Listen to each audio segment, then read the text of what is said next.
Welcome to our tutorial on data types. One great thing about Visual Basic is that it can automatically manage most of the details of your data for you. This is not the case with many other languages. Okay, let me talk about data type. Data type refers to how data is stored in your computer's memory. Data can be stored in memory as integers, strings, real numbers, and so on. There are many data types.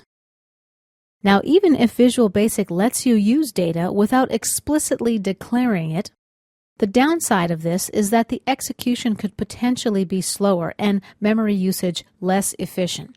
This would impact you if your program is quite large. However, there is another reason to explicitly declare your variables as a particular data type, is that Visual Basic can perform additional error checks for you. This will save you time and frustration down the road. Error checking can be a real hassle, involving bugs which are pretty tough to find sometimes. In this tutorial, I'm going to take you through a few examples of data types. The first data type I'd like to discuss is a byte. A byte uses 1 byte or 8 bits. It holds integers ranging in value from 0 to 255. Another data type is Boolean. It stores values in 2 bytes or 16-bit.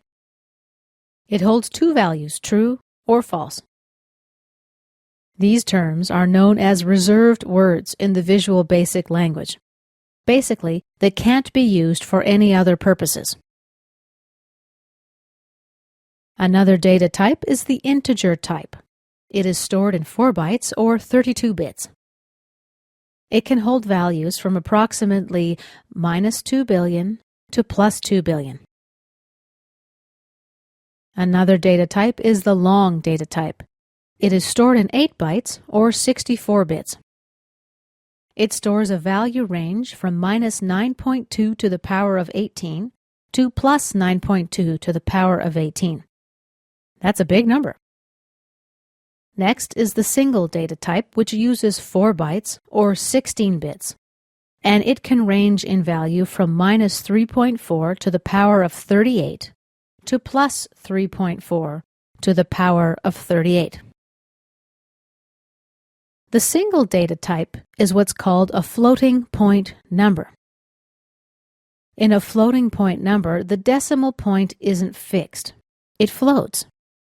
The advantage of floating point representation over fixed point representation is that the former can support a wider range of values, with a greater degree of accuracy.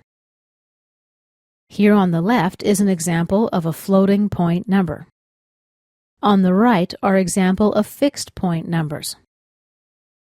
As you can see, the fixed point number, in order to represent the same number with the same degree of accuracy, requires a greater number of digits in the string. Another data type is called double.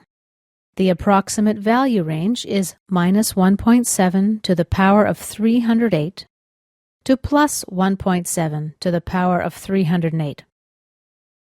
Basically, the double is a bigger version of the single, and it's also a floating point number, uses 8 bytes.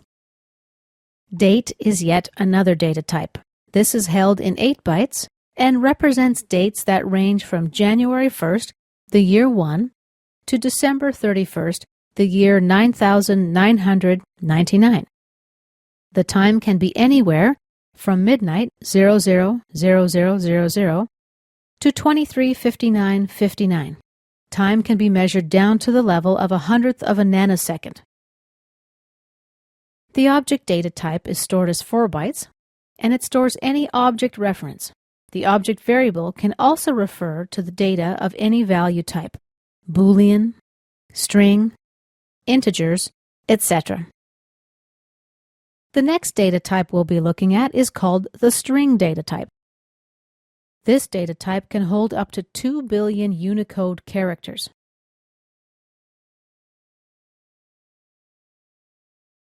Generally, it's a good idea to use a data type containing a smaller number of bytes. From Visual Basic's perspective, the fewer the bytes, the faster the execution speed. In this tutorial, I've reviewed the major data types. While there are many more data types used in Visual Basic scripting, these will provide plenty of fodder for our course on Visual Basic. And this concludes my tutorial about data types.